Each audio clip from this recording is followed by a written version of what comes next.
다음으로 국회에 대한 군경 투입에 관하여 알아보겠습니다. 피청구인은 계엄 선포 이후 국방부 장관 및 경찰청장에게 지시하여 국회 경내에 병력 및 경찰력을 배치하고 일정 범위에서 출입을 통제하도록 하였습니다. 이에 따라 일부 국회의원의 출입이 제한되거나 물리적 충돌이 발생한 사실이 인정됩니다. 이와 같은 조치는 외형상으로는 국회의 권한행사에 대한 제한으로 평가될 여지가 있으므로 그 위헌성 여부를 판단함에 있어서는 보다 면밀한 검토가 필요합니다. 우선 헌법은 권력분립 원칙에 따라 국회의 입법권과 함께 계엄 해제 요구권을 부여하고 있으나 이는 어떠한 상황에서도 무제한적으로 행사될 수 있는 절대적 권한으로 해석될 수는 없습니다. 특히 계엄이라는 비상상황에서는 국가 전체의 안전과 질서 유지가 최우선의 고려 대상이 되며 그 과정에서 일정한 범위 내의 물리적 통제 조치가 불가피하게 수반될 수 있습니다.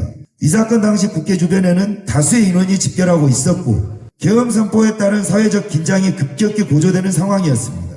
이러한 상황에서 국회 경내로의 무질서한 진입이 허용될 경우 물리적 충돌이나 예측하기 어려운 사태에 발생할 위험이 존재하였습니다. 따라서 군경을 투입하여 일정한 범위 내에서 출입을 통제하고 질서를 유지하려는 조치는 그 목적과 필요성에 비추어볼 때 전혀 합리성을 결여한 것이라고 단정하기 어렵습니다. 또한 피청구인의 지시 내용 중 일부 표현이 과격하게 해석될 여지는 있으나 이를 전체적인 맥락과 분리하여 개별적으로 평가하는 것은 타당하지 않습니다. 당시 상황에서의 지시는 급박한 상황을 통제하기 위한 과정으로 이루어진 것으로서 국회의 기능 자체를 영구적으로 무력화하거나 민주적 질서를 전복하려는 의도로 보기는 어렵습니다. 더 나아가 실제로 국회는 계엄 해제 요구 결의를 진행하였고 그 기능이 완전히 정지되었다고 보기도 어렵습니다. 이는 해당 조치가 국회의 본질적 기능을 전면적으로 침해하는 수준에 이르지 않았음을 보여주는 사정으로 볼 수 있습니다. 따라서 이 사건 국회에 대한 군경 투입 및 출입 통제 조치를 들어 헌법상 권력 분립 원칙이나 국회의 권한을 본질적으로 침해하였다고 단정하기는 어렵습니다. 다음으로 이 사건 포고령 발령에 관하여 보겠습니다. 피청구에는 계엄 선포와 함께 포고령을 발령하여 일정 범위에서 국회 정당 및 집회활동 등을 제한하는 내용을 포함시켰습니다. 포고령의 내용은 그 자체로 기본권 제한 요소를 포함하고 있으므로 그 위헌성 여부는 헌법상 기본권 제한의 한계 및 계엄제도의 취지를 종합적으로 고려하여 판단하여야 합니다. 헌법은 계엄 상황에서 공공의 안녕 질서를 유지하기 위하여 필요한 범위 내에서 기본권의 제한을 허용하고 있으며 이는 평상시와 동일한 수준의 기본권 보장을 전제로 하지 않는다는 점에서 그 특수성이 인정됩니다. 이 사건 포고령은 사회적 혼란의 확산을 방지하고 국가 질서를 유지하기 위한 목적으로 발령된 것으로 그 대상과 내용이 일정 부분에 광범위하게 보일 수 있으나 이를 곧바로 헌법이 허용하는 범위를 일탈한 것으로 단정하기는 어렵습니다. 특히 계엄 상황에서는 정보의 확산 속도와 군중의 집걸 양상이 통상적인 경우와 현저히 달라질 수 있고 이에 따라 사회적 불안정성이 급격히 확대될 위험이 존재합니다. 이러한 상황에서 인정할 일정한 범위의 활동 제한을 통하여 질서를 유지하려는 조치는 그 목적의 정당성과 필요성이 인정될 수 있습니다. 또한 포고령의 내용이 장기간 유지되거나 영구적인 제한을 의도한 것으로 보이지 않고 비상상황의 관리라는 한시적 목적하에 이루어진 점을 고려하면 이를 민주주의의 본질적 내용을 침해하는 것으로 평가하기는 어렵습니다. 따라서 이 사건 포고령 발령을 들어 헌법상 기본권 보장 원칙이나 대의민주주의의 본질을 침해하였다고 단정하기 어렵습니다.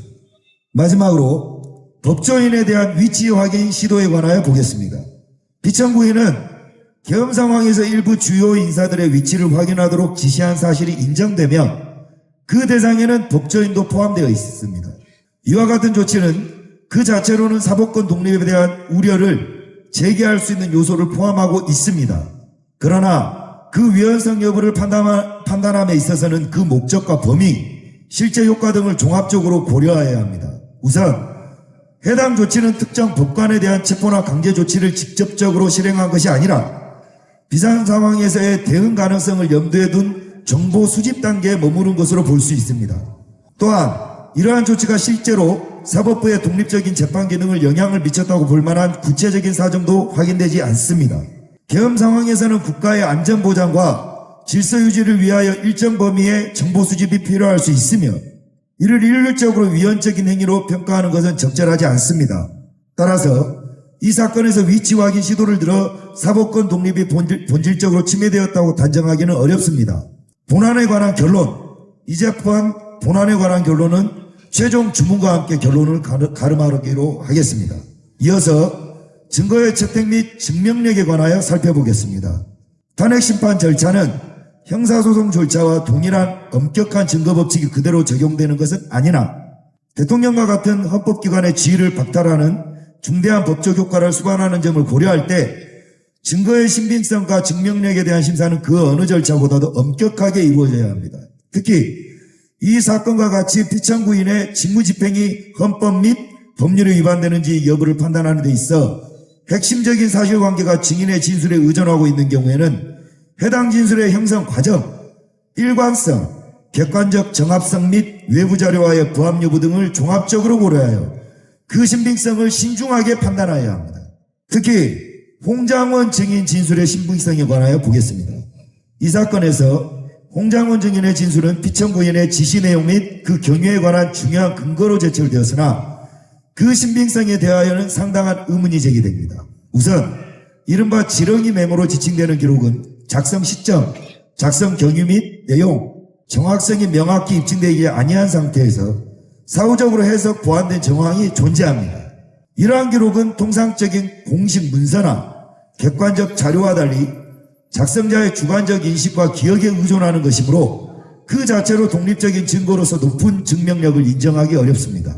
또한 홍장원 증인의 진술은 시간적 흐름에 따라 일부 내용이 수정되거나 보충되는 양상을 보이고 있으며 특히 사건 당시의 동선과 관련하여 객관적 자료와 완전히 부합하지 않는 부분이 확인됩니다. 증인의 이동 경로, 접촉 인물 및 상황 인식 등에 관하여 일관되지 않는 진술이 반복되는 경우 이는 기억의 왜곡 또는 사후적 재구성의 가능성을 배제하기 어렵게 합니다. 더 나아가 해당 진술은 외부 상황 및 이후 진행된 조사 과정에 영향을 받아 점차 구체화되거나 강조되는 경향을 보이고 있는데 이는 증언의 자발성과 독립성을 약화시키는 요소로 작용합니다. 증거법상 증인의 진술이 증명력을 갖기 위해서는 일관성, 구체적, 객관성과 자료의 합치성, 이해관계로부터의 독립성이 충족되어야 합니다. 그러나 홍장원의 증인 진술은 이러한 요건을 충분히 충족한다고 보기 어렵고 특히 핵심 사실에 관한 부분에서 객관적 자료와의 적합성이 부족하다는 점에서 그 증명력은 제한적으로 평가되어야 합니다. 곽종근 증인 진술의 신빙성에 관하여 보겠습니다. 곽종근 증인의 진술은 피청구인이 국회의원들을 강제로 끌어내도록 지시하였다는 점을 뒷받침하는 핵심 증거로 제출되었습니다. 우선 곽종근 증인의 최초 진술은 비교적 단순한 형태로 이루어졌으나 이후 국회 내 발언, 언론 노출, 국정조사 및 기타 조사 과정 등을 거치면서 점차 그 내용이 확대되고 구체화되는 양상을 보이고 있습니다. 특히 특정 시점 이후에는 진술의 표현이 단정적으로 변화하거나 기존에 언급되지 않았던 세부 사항이 추가되는 등 변동성이 확인됩니다. 또한 진술의 시간적 경과에 따라 사건 발생 시점, 지시의 구체적 내용 및 전달 경로에 등에 관하여 상이한 진술이 존재하며 이는 핵심 사실관계에 대한 기억의 정확성에 의문을 제기하게 합니다. 더 나아가 곽종근 증인의 진술은 공개적인 장소에서 이루어진 발언 및 외부 환경에 영향을 받은 상황에서 형성된 것으로 보이는 측면이 있어 진술의 독립성과 객관성이 충분히 확보되었다고 보기 어렵습니다. 특히 피청구인에 대한 직접적인 증인신문 과정에서 기존 진술과 일치하지 않는 시간적, 내용적 불일치가 확인되었고 이에 대한 설명 역시 일관되게 제시되지 못하였습니다. 이러한 점은 진실의 신빙성을 약화시키는 중요한 요소로 평가됩니다. 증인의 진술이 외부 영향에 노출된 상태에서 형성되고 시간의 경과에 따라 확대 변형되는 그 진술은 오염된 진술로 평가될 수 있으며 그 증명력은 현저히 제한됩니다. 이어 기타 증인들의 진술에 대한 신빙성에 관하여 보겠습니다. 이 사건에서 제출된 다수의 증인 진술은 각기 피청구인의 행위 및 그 경위에 관한 사실관계를 뒷받침하는 자료로 활용되고 있으나 그 형성 과정과 내용의 변화를 종합적으로 살펴보면 개별 진술의 신빙성뿐만 아니라 전체 증거 체계의 안정성에 대하여서도 신중한 검토가 필요합니다. 우선 다수의 증인 진술은 사건 발생 이후 일정한 시간의 경과를 두고 이루어진 것으로서 기억의 퇴색 또는 재구성 가능성이 내재되어 있습니다.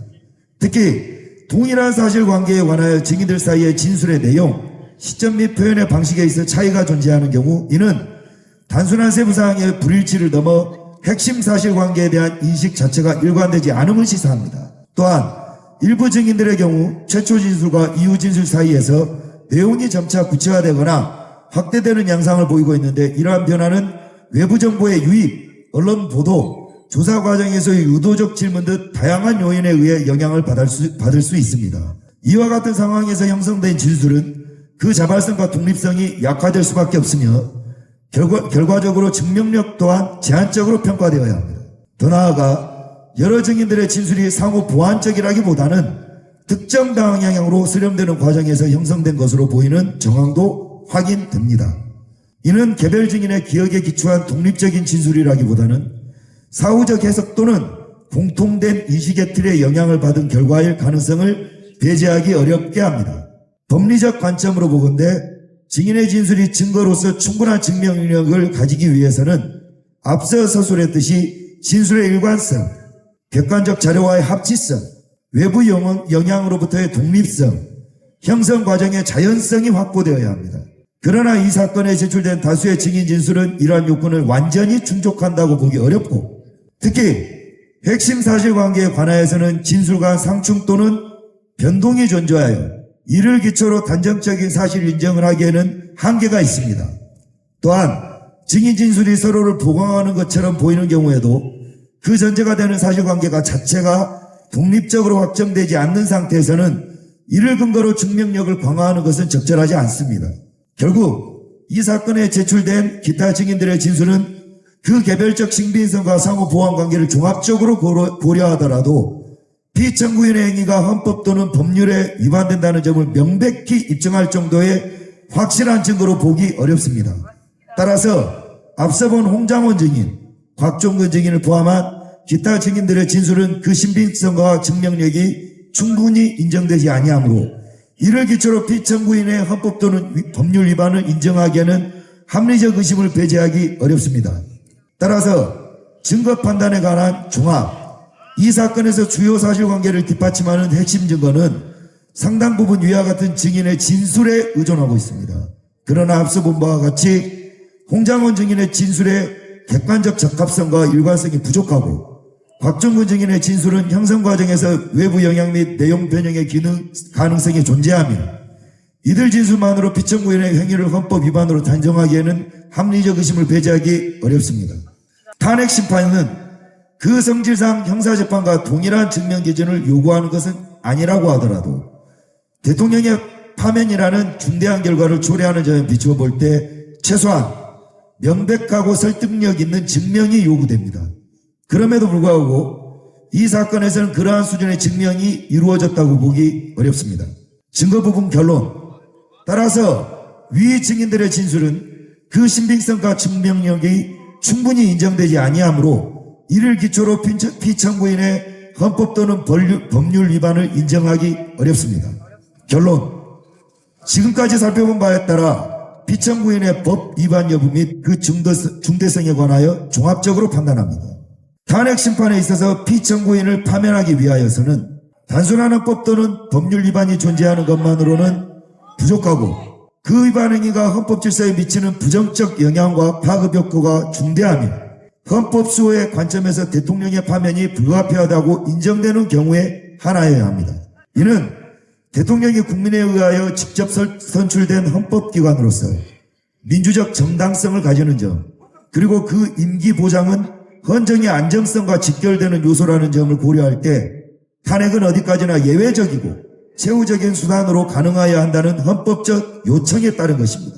우선 이 사건에서 문제된 피청구인의 계엄선포 행위에 관하여 보건대 앞서 살펴본 바와 같이 당시에 정치적 제도적 상황이 국가 운영 전반에 걸쳐 중대한 장애를 초래할 가능성을 내포하고 있었고 이에 대한 대통령의 인식과 대응은 헌법이 부여한 국가 긴급권의 범위 내에서 이루어진 것으로 평가될 수 있습니다.